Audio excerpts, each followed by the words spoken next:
glória a Deus, aleluia. A paz do Senhor Jesus, igreja. Amém. Que honra, que alegria podemos estar juntos aqui nessa noite de avivamento. Feliz com o tamanho dessa honra, dessa oportunidade que o pastor Silas me concede. Muito obrigada, meu pastor. O Senhor é uma bênção na nossa vida e na minha principalmente. Deus abençoe todos os irmãos que estão aqui nessa noite. Quem está feliz de estar hoje aqui vai dizer assim: ainda bem que eu vim, Jesus. Coisa boa é estarmos aonde Deus está. E o Senhor está aqui. É de Deus isso aqui agora. Aleluia. Abra comigo a sua Bíblia, no livro do profeta Ezequiel, capítulo de número 37. Eu pedi ao Senhor uma direção para essa noite, e Ele me levou a esse texto. Eu sei que é uma passagem muito conhecida, mas eu também sei que a palavra do Senhor, ela é nova todas as vezes que ela é falada, porque ela é do Senhor e não é nossa. Viva e eficaz, mais penetrante do que qualquer espada de 2 gumes, que penetra até a divisão da alma e do espírito, juntas e medula, e é apta para discernir os pensamentos e as intenções do coração. A palavra de Deus é poderosa. Quantos estão aqui por causa da palavra do Senhor? Glória a Deus, glória a Deus. Quando você estiver numa Assembleia de Deus e ouvir um crente dizendo glória a Deus, se você for pentecostal, saiba que você tem a obrigação de reagir dizendo aleluia.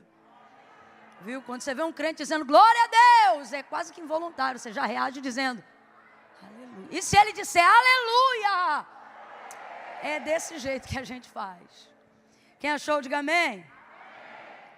Diz assim o texto: veio sobre mim a mão do Senhor, e Ele me levou no Espírito do Senhor, e me pôs no meio de um vale que estava cheio de ossos. Ele me fez andar em redor deles, e eu vi que eram muito numerosos sobre a face do vale, e que estavam sequíssimos. E Ele me perguntou: filho do homem, poderão viver esses ossos? E eu disse: Senhor Deus, Tu sabes. Então Ele me disse assim: profetiza sobre estes ossos e diga-lhes assim: ossos secos, ouçam a palavra do Senhor. Assim diz o Senhor Deus a estes ossos: farei entrar em vós o Espírito e vivereis. Farei entrar em vós o Espírito e vivereis. Farei entrar em vós o Espírito. Completa aí para mim, por favor, gente. Farei entrar em vós o e vivereis. Porei nervos sobre vós. Farei crescer carne sobre vós. Sobre vós estenderei pele e porei em vós o Espírito e vivereis. Então sabereis que eu sou o Senhor. Portanto, profetizei como se me deu ordem. Enquanto eu profetizava, houve um ruído, um barulho, e os ossos se ajuntaram, cada osso a seu osso. Olhei e vieram nervos sobre eles, cresceu a carne, estendeu-se a pele sobre eles, mas não havia neles espírito. Vamos lá, mas não havia neles? Não havia neles. Então ele me disse assim: profetiza ao Espírito, profetiza, ó filho do homem, e dize ao Espírito: assim diz o Senhor Deus, vem dos 4 ventos, ó Espírito, e assopra sobre estes mortos para que vivam. Então profetizei como ele me deu ordem, e então o Espírito entrou neles e eles viveram. Aleluia. E se puseram em pé um exército grande e numeroso, em outras versões, um exército grande e poderoso. E você diga amém por essa palavra. Graças a Deus. Eu estou com algumas informações na minha cabeça e eu vou te pedir paciência, porque o Espírito, ele é muito mais veloz do que a nossa capacidade humana não importando o tamanho da nossa capacidade humana. Tudo aquilo que o Espírito nos confia sempre vai se sobrepor à nossa habilidade, à nossa capacidade. E ele me deu algumas informações que me parece que eu não estava preparada fisicamente hoje o suficiente para isso, ou mentalmente hoje o suficiente para isso. Então eu vou devagar para tentar não errar, e você tente assimilar cada uma das coisas que vão ser ditas, porque às vezes, diante de um texto como esse, por a gente já ter lido, ouvido e falado sobre ele muitas vezes, a nossa mente já fica meio que formatada dentro do que pode ser dito. Então a gente acaba se fechando para uma coisa simples, porque acredita que só pode vir algo que vai ser interessante para a gente se for uma revelação que a gente ainda não ouviu. Mas a verdade é que antes de chegar em algo que a gente ainda não ouviu, Deus usa caminhos de muita simplicidade, porque Deus não é complicado. Então eu sei que muita gente conhece essa passagem, mas a primeira coisa que eu queria refrescar a sua memória e te lembrar é que isto aqui é uma visão. Eu disse que isto aqui é uma visão. Isto é uma visão, uma grande visão, uma visão profética, uma visão que aponta para o estado atual de Israel na condição de cativeiro e que aponta também para um futuro de esperança dentro daquilo que Deus ainda fará dentro daquela situação de cativeiro. Porque diferente da nossa mentalidade de achar que as coisas só começam a acontecer, coisas boas, depois que processos difíceis acabam, Deus não depende de circunstâncias favoráveis para começar a agir. Pelo contrário, essas circunstâncias são o chamamento de Deus para que processos extraordinários aconteçam no meio da tribulação, no meio do processo. Tanto é que os maiores testemunhos que você tem para contar não são de momentos da sua vida onde você não tinha mais luta, mas foram em momentos onde a prova mais ardia que você viveu os maiores testemunhos que sua vida e seu ministério carregam. Porque essa é uma das características da ação de Deus. Ele não depende de nada melhorar ou de nada que é ruim agora passar para que coisas boas comecem a acontecer no meio do processo. Se eu fosse você, eu já estava glorificando, porque você está aqui talvez orando hoje no Aviva e dizendo: Deus, faz essa prova passar. E o Senhor está dizendo: se passar, acaba tudo, mas se eu passar contigo nela, essa prova vai ser o maior testemunho da tua história para esse ano. Então essa é uma característica do modo operandi de Deus, é assim que Ele opera. Então é uma visão, e essa visão é uma grande visão. Deus vai dar a Ezequiel essa visão, sem dúvida, em um dos piores cativeiros, em um dos piores momentos da vida da nação, do seu povo. É difícil encontrar no texto sagrado qualquer outro episódio ou pior momento da vida de Israel que se assemelhe a esse momento. Porque o que torna um momento mais difícil não é só o que você passa nele, mas é por quanto tempo você o passa. Isso é que torna as coisas mais difíceis. No campo da educação física a gente chama isso de isometria. Por exemplo, esse copo aqui, segurando ele na minha mão direita por 1 minuto, ele é pesado? Não é uma pergunta retórica não, pode responder. É pesado? Agora fique com a mão estendida segurando esse copo 1 hora. Isometria. O que vai acontecer? Ele vai pesar não só a sua mão. Ele vai começar a criar uma dormência no seu braço. Toda a sua parte de cravícula vai começar a doer. E vai começando o cata-cata. Dói aqui, até a caixa torácica vai doer. Por estar de pé vai afetar a sua coluna. E então o ciático vai começar a apertar. Tudo porque você está com um copo que não é tão pesado segurando em um braço. E aí eu te pergunto de novo, o copo é pesado? É por causa da quantidade de tempo que você está segurando ele, que aquilo vai se tornar uma tortura. Então por isso, o cativeiro babilônico foi sem dúvida o pior momento da trajetória registrada de Israel, não só pela tortura, prisão, morte, luto, entre tantas outras coisas que os cativos passaram, mas principalmente por causa da durabilidade do tempo que eles foram submetidos. E o tempo tem um poder na nossa vida que poucas coisas imprimem sobre nós tanto poder quanto o tempo. O tempo ele faz uma pessoa esperançosa se tornar amarga dependendo do tempo. Salomão ele vai dizer que a esperança que se adia, ou seja, que passa muito tempo para realizar, ela faz adoecer o coração.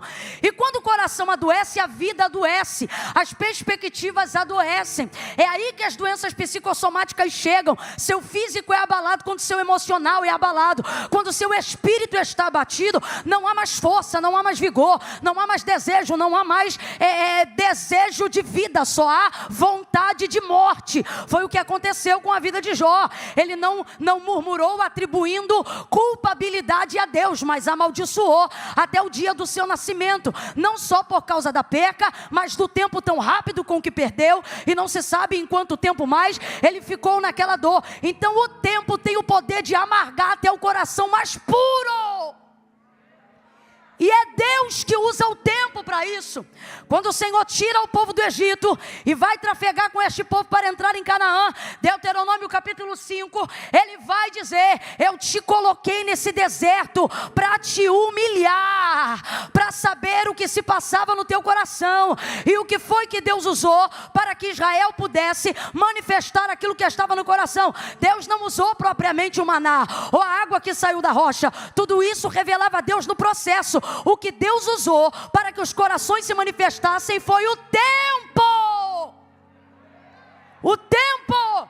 O sábio vai dizer que não é do mais veloz a corrida, nem do mais forte o dia da vitória ou da batalha, mas ele diz que todos, ou seja, o forte e o fraco, o rico e o pobre, estão submetidos ao mesmo fator que tortura, trabalha, treina, humilha ou exalta a todos, dependendo de como eles se comportam e do que ele está falando. Ele diz: tudo está subordinado e submetido ao tempo e à ocasião, ou seja, ao que acontece dentro daquele tempo. O tempo não respeita autarquia. Tempo não respeita carteira de membro.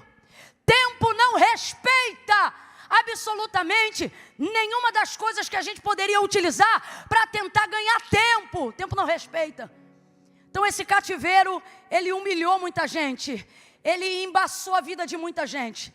A visão que Ezequiel está recebendo agora, a visão, diga comigo, a visão que Ezequiel está recebendo agora, é uma visão que fala sobre o seu estado, o estado da condição da nação aprisionada, fala sobre o que já aconteceu e fala sobre o que ainda vai acontecer.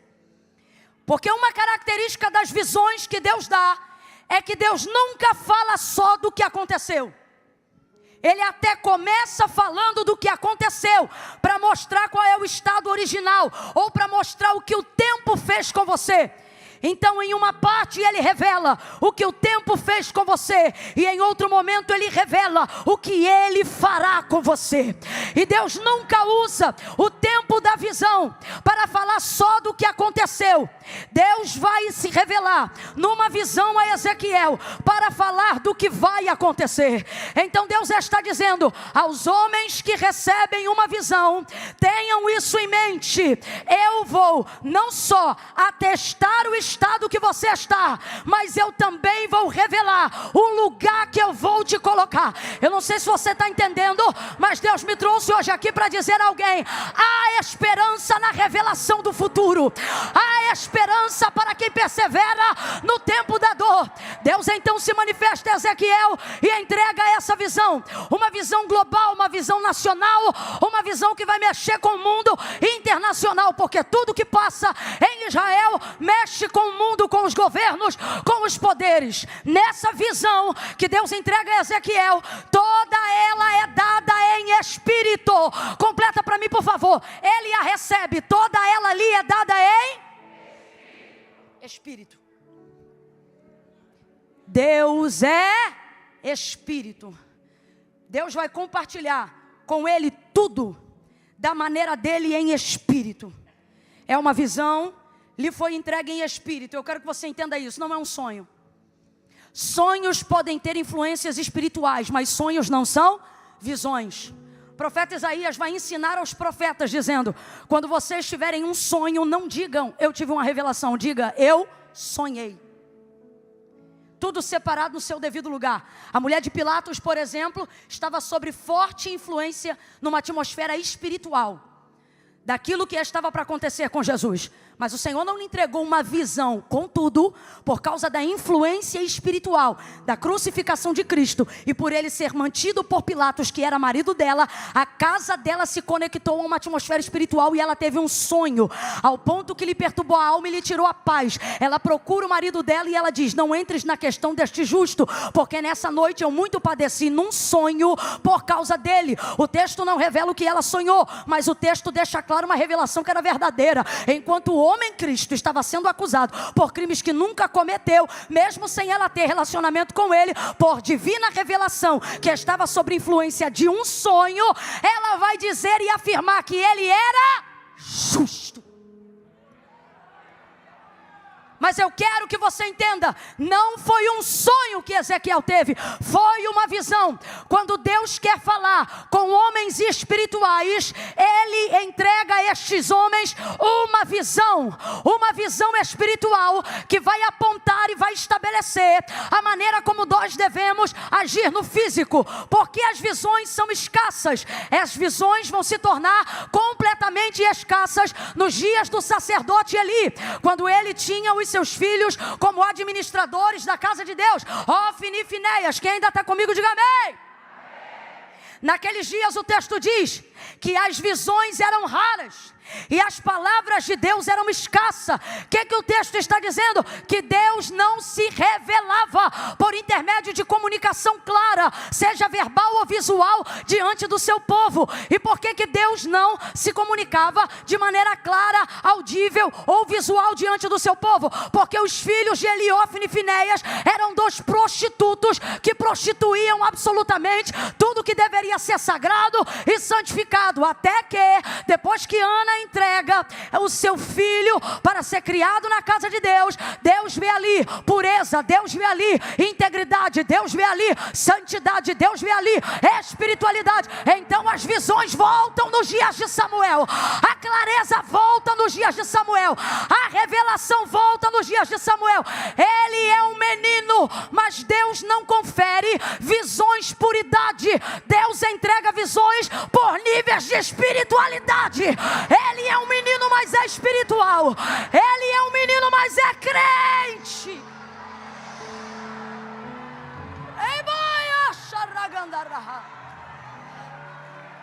É menino, mas é puro. É menino, mas é santo. É menino, mas não se prostitui. É menino, mas não corrompe. É menino, mas não rouba oferta. É menino, mas não mete o dedo na caldeira. É menino, mas não adultera.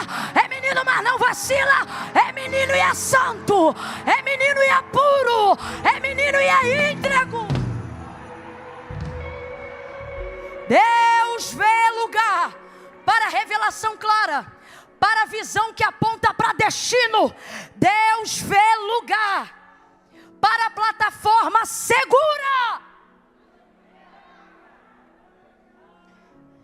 aonde Ele vê alguém com capacidade de manifestar entendimento espiritual. Agora, você vai ver que Samuel ainda não é nenhum teólogo formado. Na verdade, ele entende bem pouco dessas manifestações. Tanto é que por 3 vezes, quando a voz de Deus se manifesta, ele só entende que é Deus falando com ele na terceira. E porque Eli, que já um dia foi experimentado em visões e revelações, vai dizer para ele, quando você ouvir essa voz te chamando de novo, não vem aqui no meu quarto, diga para ela, fala que o teu servo... Tendo dito essas palavras, seguindo a orientação de quem sabe, mas não vive... Porque Jesus dizia acerca dos fariseus, e aí eu não me refiro a Eli, mas refiro-me a quem é muito bom de pregar sobre vida espiritual. a quem é muito bom de ensinar sobre o que a Bíblia diz. E acerca dos fariseus, Jesus dizia: quem fizer o que eles mandam vai ver Deus. Jesus disse isso. Quem ouvir as palavras deles verá a Deus. O que ele está dizendo? Porque o povo que acredita no que eles falam, mas mais do que acredita, pratica aquilo que eles falam, vai conhecer o Pai. Por quê? Porque eles não falam mentira, eles falam verdade. Tanto é que quando Jesus falou a primeira vez, e todos se maravilhavam de como ele era poderoso em palavras, não se maravilhavam porque ouviram novidade. Disseram: ele fala o que nós já sabemos, mas ele fala como quem tem autoridade.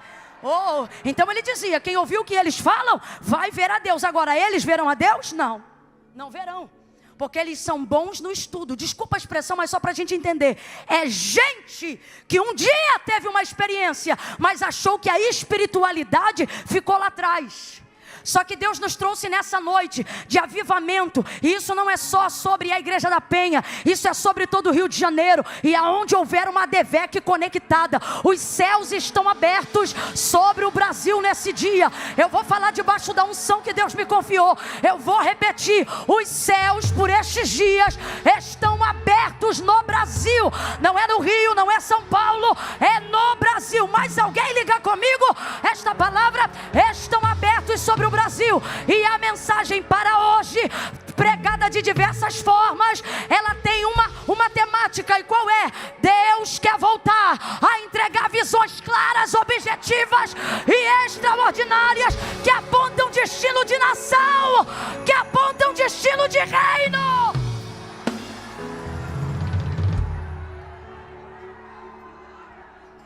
Grite comigo: uma visão. Você não gritou. Ai, Camila, que eu não sou muito de gritar. Veio no dia errado. Diga comigo: uma visão. Uma visão. Deus está dizendo: você não precisa de um exército, você precisa de uma visão. Um exército não dá uma visão, mas uma visão levanta um exército.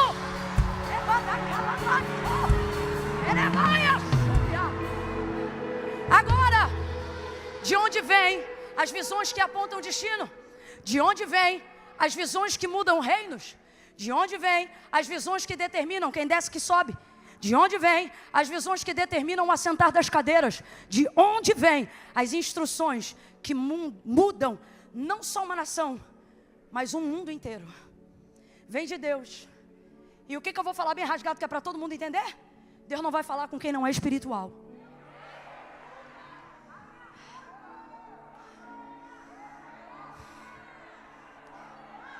Deus nos guarde nessa noite e para sempre. Eu vou repetir isso. Deus nos guarde nessa noite e para sempre da desgraça de viver do seu nome e não conhecer mais a autoridade da sua presença, não conhecer mais o poder, a soberania, a grandeza do Deus que revela a influência espiritual sobre questões físicas, cotidianas e corriqueiras. Eu vou falar como Deus está mandando. Que se volte aqui nessa noite o tempo aonde você saía de casa cantando uma música e você pensava que era da sua cabeça. Quando você chegava, principalmente na época que a gente ainda cantava hino da harpa, quando você chegava: meu irmão, a harpa tem mais de 600 hinos. Aí você pensava: escolhi um, vem cantando ele. Quando chegava o culto abria com a música que você cantou o dia inteiro. Aí alguém pensava: nada a ver, mas você sabia, né? Não, hoje eu estava ligadinho. Deus estava falando comigo. Que volte o tempo aonde o cotidiano revelava a manifestação sobrenatural do Deus Espírito, que fala em Espírito, prega em Espírito, anda em Espírito, ressuscita em Espírito. Ele cura cancerosos no Espírito e isso se revela no corpo. Ele visita os aidéticos no sangue e isso se revela na saúde. A obra é espiritual e quem for espiritual vai receber visão, poder, destino e dignificado. Deixe que riam dos espirituais. Deixe que riam de você que salta da cadeira. Deixe caçoarem da sua língua, que é mais estranha do que as estranhas. Porque enquanto ele fala a mesma língua do dia que ele foi batizado, você já foi renovado para mais de 100 vezes desde que recebeu o batismo. Deixe.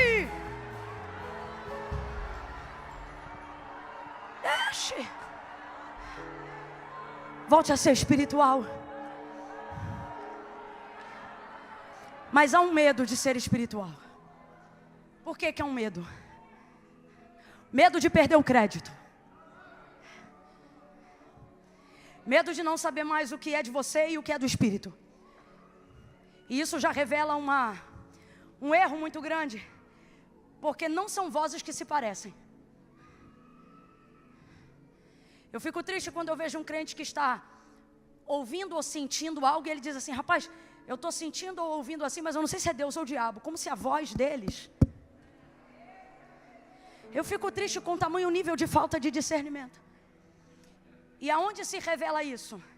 Irmãos, vida espiritual se conquista com devoção, ok? E devoção não se conquista com sentimento, se conquista com disciplina. Eu vou falar de novo. Vida espiritual se conquista com devoção. O que é devoção? Você ser devocional. Em que lugar o Deus sagrado é adorado na sua casa? De que maneira? Quantos minutos por dia?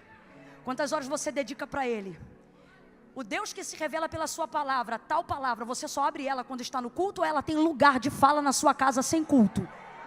É sobre isso que eu estou falando, devoção. Abra comigo a sua boca e diga devoção. Diga devoção. Devoção te dá passe para a vida espiritual, ok? Só que devoção não vem com efusão. Devoção vem com disciplina. Não é sentir para orar, é orar até sentir. Disciplina. Disciplina. E dentro de uma vida devocional, toda a capacidade de discernimento para você saber o que é de Deus e o que não é vem. E por que que vem? Porque você começa a desenvolver com Deus experiência, convivência, contato. Abra a boca e diga relacionamento. O problema é que somos bons de buscar a Deus em momentos de socorro. Então só sabemos que é Deus quando Ele age em situações impossíveis. E por que você só conhece Deus quando Ele se revela com milagre? Porque você só busca Ele no socorro e não desenvolve com Ele relacionamento. Porque não tem vida devocional. Vou falar rasgado que é para todo mundo entender. A gente é bom de campanha. A gente é bom de propósito. Agora, pegamos as disciplinas espirituais e começamos a fatiá-las para momentos de angústia. Quando, na verdade, as disciplinas espirituais não deveriam estar estabelecidas ou fracionadas de tempo em tempo. Mas por que que elas estão? Porque a vida material, a vida escolar, a vida na faculdade, a vida no trabalho, o CPF, o CNPJ e tudo que envolve a nossa vida ganhou maior relevância do que outrora, quando não tínhamos tantas opções e a nossa prioridade era a vida espiritual. Porque o crente que não tinha nada, ele não precisava escolher, porque ele só tinha Deus. Ele comia do que vinha da mão de Deus, ele passava pela porta que Deus abria. Ele não tinha dinheiro para comprar remédio, então ele tinha que orar para ser curado. Hoje não, hoje tu compra o remédio e toma. Aí se nada funcionar, tu vai para o hospital. Se o médico desenganar, aí você diz: Senhor, meu Deus e meu Pai, eu estou aqui na tua presença e o Senhor já viu que eu tentei de tudo. Deus está dizendo, realmente, vou falar a verdade, irmão, vou jogar limpo hoje, que eu não sei falar mentira.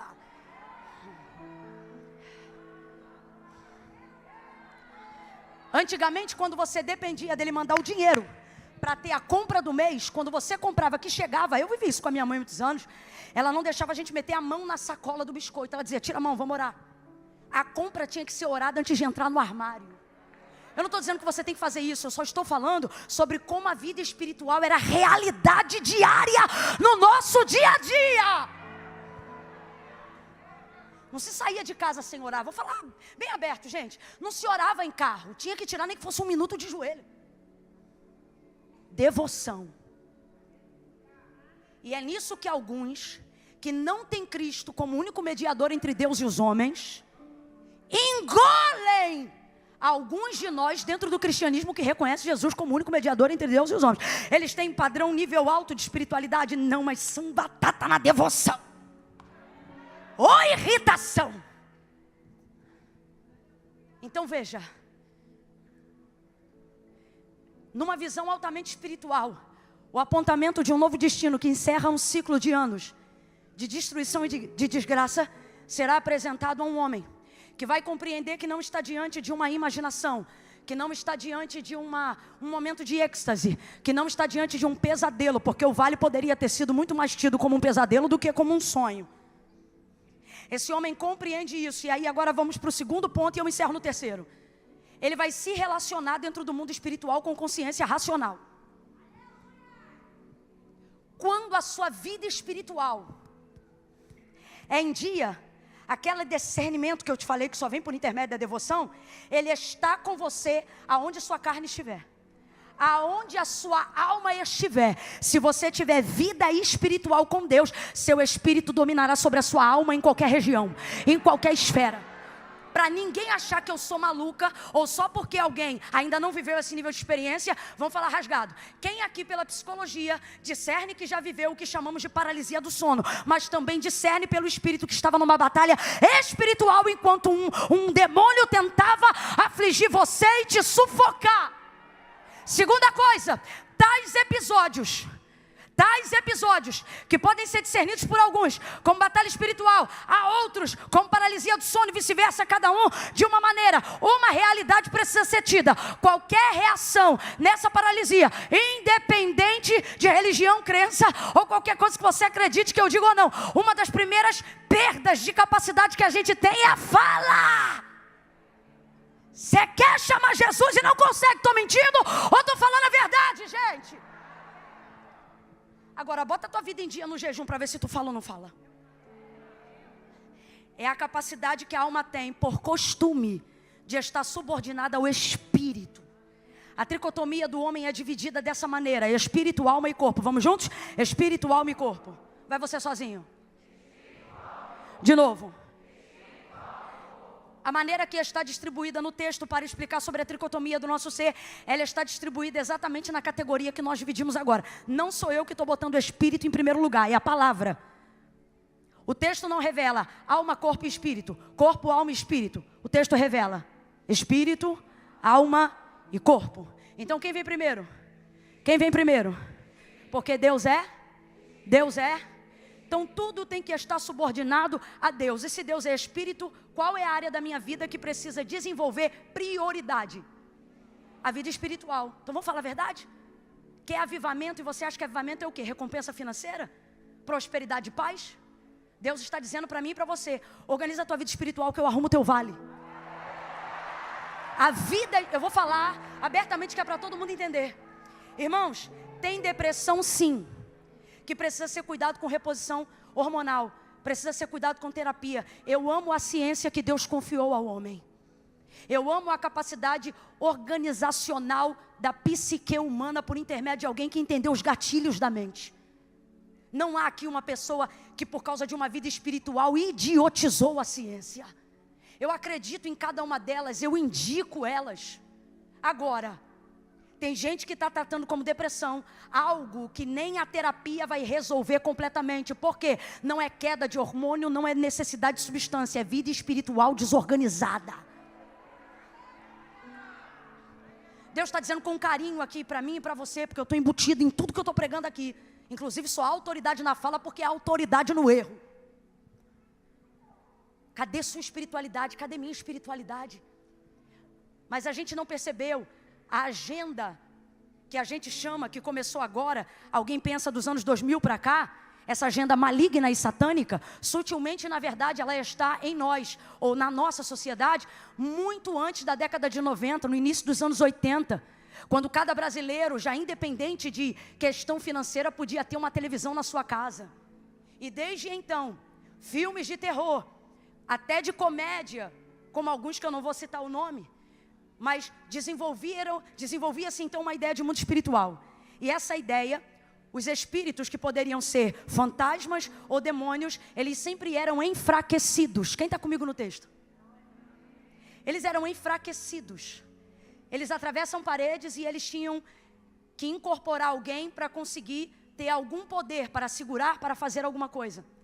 Tanto é que eu me lembro de muitas vezes ouvir os antigos dizerem: eu não tenho medo de morar em cemitério, porque eu não tenho medo dos mortos, eu tenho medo dos vivos.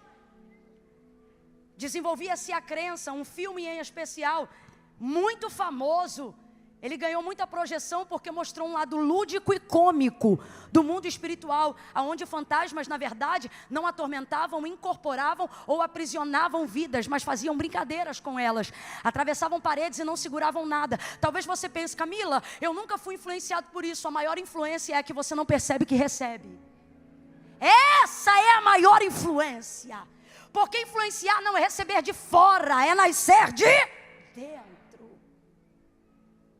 E com isso, de alguma forma, a gente é tentado a pensar que tudo aquilo que tem relevância espiritual não tem poder definitivo sobre a matéria. Então, como é que a gente começa a viver a nossa vida e o nosso dia a dia com Cristo? Você tem que organizar a sua vida, a sua conta, suas coisas, seu boleto, sua família, as crianças na escola, pagamento do carro, sua empresa, ter seu CPF limpo, ter seu CNPJ em dia, e você começa a trabalhar para isso e a viver para isso. Por quê? Porque para você, a ideia de que tudo que é físico precisa estar ordenado para que você tenha tempo para orar. E por que que isso acontece? Porque aquilo que é espiritual já não é priorizado por nós há muito tempo. Então, se eu tiver tempo, eu oro. Se eu tiver necessidade, eu jejuo. Se o diabo perturbar a minha casa, eu me posiciono. Então, vamos falar a verdade, gente. A verdade é que a vida está desorganizada porque a vida espiritual não é mais prioridade na vida do crente. Quem tem disponibilidade para estar no culto mais de uma vez na semana, mas só quer estar uma vez na semana porque protocolou o seu cristianismo de adoração em um dia no culto, não teria precisado nem de Cristo. Você podia continuar na cultura do Antigo Testamento, indo para Jerusalém só 2 vezes no ano. Então quer dizer que Cristo veio para caber em um dia da semana? Segundo ponto, se a sua vida espiritual só é revelada e só se manifesta quando você está no culto, você está perdido. Eu estou perdida. A figura de Cristo está sendo desdenhada nos nossos dias. Então há uma incoerência gigantesca, e eu glorifico a Deus porque a disciplina do Senhor é para aqueles que Ele ama. Então eu vejo o seu amor revelado no confronto da palavra nesta noite, e o que Deus está dizendo para mim e para você é: reveja essa incoerência, porque ou você acredita que a vida espiritual ela deve ter a primazia da sua vida, e assim você para de reclamar de tudo que você não tem, de tudo que você não vive, de tudo que você não conquista. Por quê? Ora, porque a vida espiritual é uma desordem, ela nem é uma realidade, ela é uma filosofia cultural. Você admite que a prioridade deveria ser sua vida espiritual, mas não ora. Admite que a minha prioridade deveria ser o jejum, mas não jejua. Admite que você deveria se posicionar num lugar onde a devoção está acima do teu horário, acima da tua escola, acima da renda da tua empresa, acima da tua faculdade, acima das tuas alianças, acima da tua amizade, acima dos teus amores, acima dos teus sonhos. Mas você não honra isso, e depois você vem para cá fazer campanha, não para buscar Deus, mas porque reclama da vida que tem. Como nós temos coragem de reclamar da vida que temos, se a incoerência está nos esbofeteando? Agora, por que acredito que essa palavra é de confronto para transformação? Porque acreditamos que tudo que vemos, temos e vivemos vem de Deus. Se não temos sido bons administradores depois de termos recebido mais do que éramos capazes de manter, então nós vamos pedir perdão a Deus hoje. E nós vamos fazermos com Deus um concerto.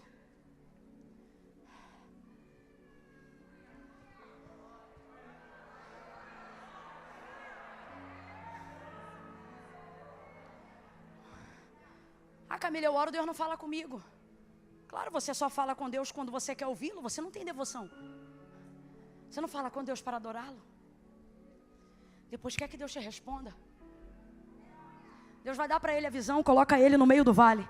Em algumas versões, ao meio da revista não corrigida e atualizada, ou corrigida e não atualizada, vai estar escrito assim: e me deixou lá. Eu particularmente gosto dessa versão porque não há incoerência nela. Há respaldo e abertura para essa tradução. Me tomou, me levou e me deixou lá. E por que eu digo que há respaldo para essa tradução? Terceiro e último ponto. Porque quando o Senhor entrega a visão e coloca Ezequiel no meio do vale, a capacidade racional dele se relaciona com a capacidade espiritual. A gente tem que parar de cometer esse equívoco de achar que por ser espiritual tem que deixar de ser racional, aí fica maluco. Ou que para ser racional tem que deixar de ser espiritual. Isso é a guerra do pecado, porque o diabo não quer que nós tenhamos relacionamento diário com Deus. Agora, Deus vai fazer perguntas e quem vai responder é a consciência de Ezequiel. Ele está numa visão que está em outra dimensão. Quem está acompanhando, diga amém. Só que Ezequiel, num mundo espiritual, responde numa dimensão de consciência racional. Ele não está dopado. Ele não está em estasia espiritual. A racionalidade que Paulo prega sobre o nosso culto está em Ezequiel na hora da revelação. E então ele pergunta: filho do homem, poderão viver esses ossos? Ele sabe que é uma visão, mas ele não se emociona. Aleluia! Jeová, pode? Não! Racionalidade dele, está vendo o vale? Sabe que não tem poder sobre o vale, mas sabe que Deus tem poder sobre qualquer coisa. Então ele vai responder de acordo com a sua racionalidade. Mas ele está num ambiente espiritual. Vamos lá? Ele está num ambiente? O que eu estou dizendo para você? O que Deus está dizendo para mim? Quanto mais você busca, você não fica mais louco, você fica mais são. Mas que caia por terra todo o sofisma do inferno. Que quem tiver vida espiritual ativa vai ficar maluco, vai ficar internado. Tua língua estranha não vai te deixar maluco nem internado. O próximo passo será interpretação. O próximo passo será dom de discernimento. Oh, tem alguém aí para receber? Tem alguém aí? Eu vou repetir. Tua vida espiritual não vai te deixar maluco, vai te deixar cheio de sabedoria, cheio de discernimento, cheio de direção de Deus. Tem alguém aí para receber? Tem alguém aí para usar a consciência e tomar posse no mundo espiritual? Aleluia! Aleluia! Oh, aleluia! Com a consciência ele responde sem emoção. Tem emoção aqui não, irmão. Só tem vida espiritual e vida racional. Senhor Deus Jeová, tu sabes. Tu sabes. Então o Senhor diz assim para ele, usando a consciência dele. Porque Deus é espírito, eu sou espírito, alma aí? Então vamos lá, Deus é? Mas eu sou o quê? Deus é o quê? Mas você é o quê? Deus sendo espírito, faz o que quiser, do jeito que quiser, na hora que quiser. Eu não. Eu tenho que organizar as coisas que Deus faz em mim.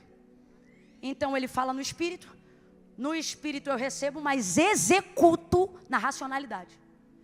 Filho do homem, é Deus espírito falando com ele. Poderão viver esses ossos? Na racionalidade, porque ele é homem, não é Deus, ele responde. Senhor Deus, tu? Então profetiza. A impressão que a gente tem, por causa da emoção, e de achar que espiritualidade tem mais a ver com emoção, só que espiritualidade tem mais a ver com racionalidade do que você imagina. Ai, olha que forte. Deus disse profetiza e ele começou a profetizar. Oh, mano, você leu comigo. Calado ele estava, calado ele ficou. Por quê? Porque eu não vou profetizar segundo uma palavra que eu estou imaginando. Até porque a realidade na visão desse vale é desordenada, é horrível. Eu não vejo em mim capacidade e habilidade para desenvolver nada nesse vale. Então ele disse, profetiza, mas ele estava esperando o que Deus ia mandar ele profetizar. Então guarde isso. Quer ter uma vida espiritual profética ativa? Não profetize o que você sente. Só abra a boca quando Deus te entregar a palavra. Profeta de verdade não inventa nada. Profeta de verdade, ele desenvolve a capacidade de repetir o que a palavra já disse. Aprende a liberar a palavra. Aprende a falar o que Deus já disse. Aprende a... Meu Deus, estou sentindo uma graça de Deus tão grande aqui. Bota a mão no ombro do vizinho, vai, mexe com ele. Bota a mão no ombro da vizinha, vai. Vai. Camila, ele não está com cara boa não. Mostra para ele que profeta não tem medo de cara. Bota a mão no ombro dele e diz assim, repete. Fala, repete. Tudo que Deus já te disse. Se ele disse, eu vou salvar o teu marido, tu vai andar pela casa dizendo, Deus vai salvar o meu marido. Deus vai salvar meu marido. Se ele já disse, eu vou fazer do traficante um evangelista, anda pela casa dizendo, o meu filho não é traficante, ele é um evangelista. Abra a tua boca e profetize.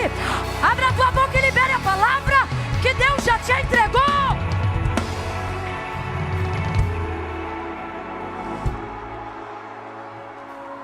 Língua estranha não é profecia. Movimento espiritual não desenvolve poder de transformação. A única coisa que transforma é a palavra. Tanto é que mover não traz palavra, mas palavra traz mover. O Espírito de Deus se movia sobre a face das águas, ok. E enquanto ele se movia, Gênesis 1, o que ele criava? Nada. O Espírito de Deus se movia sobre a face das águas. E enquanto ele se movia, houve luz? Sol? Lua? Terra? Versículo 2. Então Deus disse. Grita para alguém e diz, palavra. Palavra. Se tiver palavra, vai ter exército no vale. Se tiver palavra, vai ter destino. Se tiver coragem de repetir o que Deus falou, Deus está dizendo, a coragem é do profeta, mas a palavra é minha, e eu velo para cumprir a minha palavra. Então nessa noite, Deus não está perguntando para mim se eu tenho palavra, Ele está perguntando para mim se eu tenho coragem. Ele não está perguntando para você se você tem palavra, porque a palavra não é tua, a palavra é. Ele quer saber se você tem coragem. Coragem de quê? De botar na tua boca o que o teu ouvido ouviu. Vamos falar a verdade? Ninguém aqui tem dificuldade de crer que Deus faz. O problema é repetir o que Ele falou. Quem é Ezequiel? Por que ele é profeta? Porque ele fala em línguas? Não, o batismo nem desceu ainda. Ele só fala hebraico mesmo e mais nada. Talvez o idioma dos caldeus, enfim. Por que você não tem coragem de profetizar? Porque você quer ter certeza se Deus já falou. E Deus está dizendo, está na hora de você aprender a discernir minha voz. Eu não falo na tua língua, eu falo no teu ouvido. Tua língua é que tem que ser obediente e corajosa para repetir o que eu falei. Ele não profetiza e Deus começa a falar, porque Deus ensina para ele o que ele tem que profetizar, falar. Então primeiro ele ouve, depois ele... gente, isso é milenar. Para falar primeiro tem que... Então primeiro ele ouve, depois ele... Depois que ele ouve, ele tem capacidade de reproduzir com fidelidade o que Deus falou, mesmo sendo totalmente contrário à realidade. Vou falar do jeito que Deus está mandando. O problema não é que você não tem unção, o problema é que você não tem coragem. Hoje mesmo eu postei um vídeo no meu feed, e o que eu dizia é o seguinte, às vezes não falta coragem, falta clareza. Porque quando você tem certeza, você não tem medo de falar. Mas por que não está tendo certeza? Porque não tem o raio da vida espiritual ativa. Só que Deus está dizendo, tu vai ativar. E quando eu falar, tu vai ter coragem de abrir a boca e declarar tudo o que eu te mandar dizer. Deus então fala, ele ouve e com coragem declara. Quando ele declara, a primeira coisa que Deus diz para ele é o seguinte, eu vou botar o espírito e vivereis.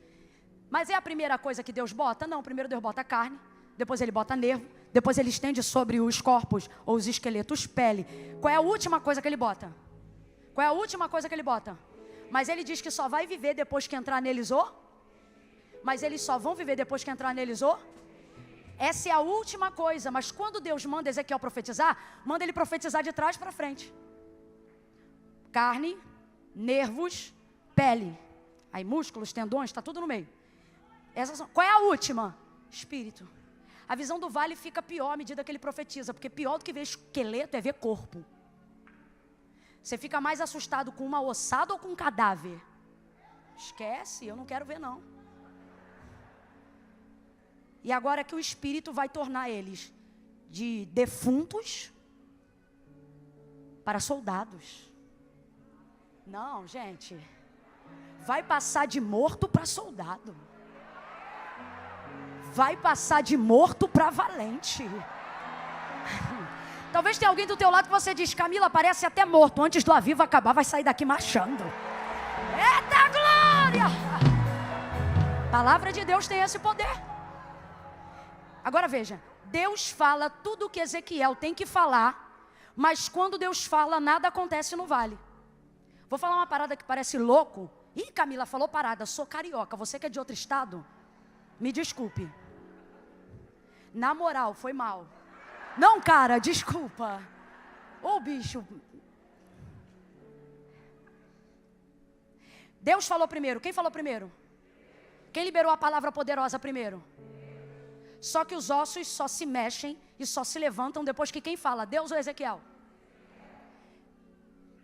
Teria Ezequiel mais poder para exercer a palavra de Deus do que o próprio Deus da palavra? Tem alguém em dúvida? Eu vou perguntar de novo e já vou mirar o microfone. Quando Deus fala, o que acontece? Nada. Mas quando Ezequiel fala, o que acontece? Tudo. Vamos lá? Quando Deus fala, o que acontece? Mas quando Ezequiel fala, o que acontece? Tudo que Deus falou. Então eu pergunto, haveria na boca de Ezequiel mais poder para ministrar a palavra do que na boca do Deus da palavra? Claro que não! Heresia! Antes tudo que eu. Não. Mas por que quando Deus fala não acontece nada? E é por isso que eu gosto da versão Almeida corrigida não atualizada. Porque ela deixa claro algo que aconteceu ali no mundo espiritual. Me tomou, me levou e me deixou. Então vamos lá, Deus está no vale na sua onipotência? Deus está em uma figura acessível ao vale a Ezequiel ali? Não, não está. Me tomou, me levou e me deixou lá. Então na visão, Deus está? Não, não está. Me tomou, me levou e me? Não ficou. Só que Ezequiel continua ouvindo. Então entenda, Deus não está no vale, mas está em alguém que está no vale. Alguém entendeu? Então vamos lá, ele não está no vale, mas ele está onde? Vai, ele não está no vale, mas ele está onde? Ele não está no vale, mas ele está onde? Ele não está no vale, mas ele está onde? Ele está com o profeta. Ele está em quem repete a palavra. Às vezes você olha para o vale e você diz, Deus, resolve isso. Você diz, Deus, arruma isso.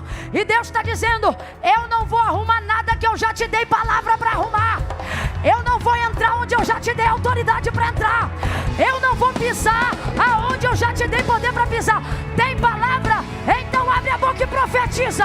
Dá um salto dessa cadeira. Quem quer mudar a vida espiritual hoje? Dá um salto dessa cadeira. Abre a boca e comece a profetizar. Comece a profetizar. Libere as palavras que Deus já te entregou. Repita as promessas que Ele já te fez. De pé, de pé, de pé.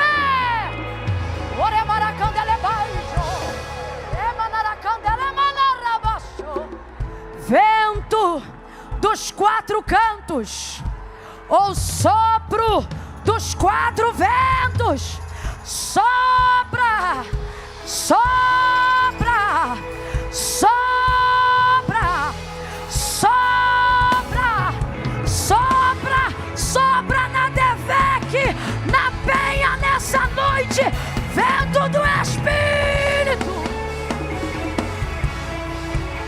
Estende, estende, estende. Estende sobre a pregadora. Estende sobre a igreja. Músculos, tendões, vida física que se subordina à vida espiritual. Estende. Ele levantou. O exército se levantou. Ele profetizou. E aonde só havia corpo, aonde só havia cadáver, você conhece. Levantou-se de cadáver a soldado. Antes do ano de 2024 terminar, alguém vai perguntar: o que aconteceu com aquela depressão? Você vai dizer: rapaz, eu fui de cadáver a soldado em um mês. E qual foi o remédio que você tomou?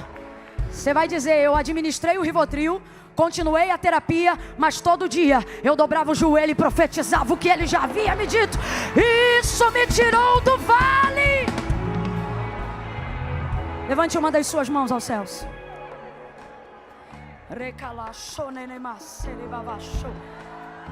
Deus, nós estamos em conferência. E a conferência revela o nosso clamor. Aviva, aviva, aviva, aviva. Começa em nós. Começa tocando no corpo. Começa, Senhor, ajudando a vida emocional. Começa organizando as prateleiras do pensamento. Começa ajudando a quem já está buscando recurso humano. Começa a organizar os nervos, os tendões. Repreende o espírito da enfermidade. Repreende as doenças psicossomáticas. Senhor, nós te apresentamos agora ansiedade, crise de ansiedade, síndrome do pânico, síndrome do pensamento acelerado, crise financeira. Deus, eu te apresento tudo aquilo que tipifica o vale, aquilo que nos desorienta, aquilo que nos assusta. Nós te apresentamos o Brasil, te apresentamos, Senhor, todo o quadro político da nossa nação, mas estamos aqui crendo que há céus abertos sobre o Brasil, enquanto nós clamamos: aviva! Aviva! Os profetas clamam: aviva! Aviva! Aviva a tua obra e começa em nós. Não começa no Planalto, não começa no Senado, começa nos profetas. Começa no pastor Silas, que amanhã vai estar falando. Começa nele, usa ele, enche ele do teu espírito, o espírito que cala a mentira, que cala a acusação, que desconcerta a mentira. Usa o teu filho com autoridade no espírito, com sabedoria. Mostra que ainda há profeta no Brasil. Como igreja nós oramos.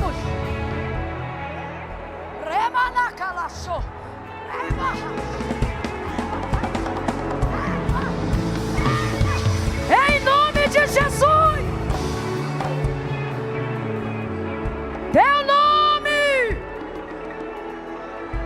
Como Ezequiel falava em teu nome, nos dá poder, virtude, vida espiritual, saúde emocional subordinada aos princípios da tua palavra, para que tenhamos autoridade para usar o poder da tua palavra. Essa é a nossa oração, em nome de Jesus. Vou te dar 1 minuto para você fazer um concerto com Deus agora. Que concerto, Camila?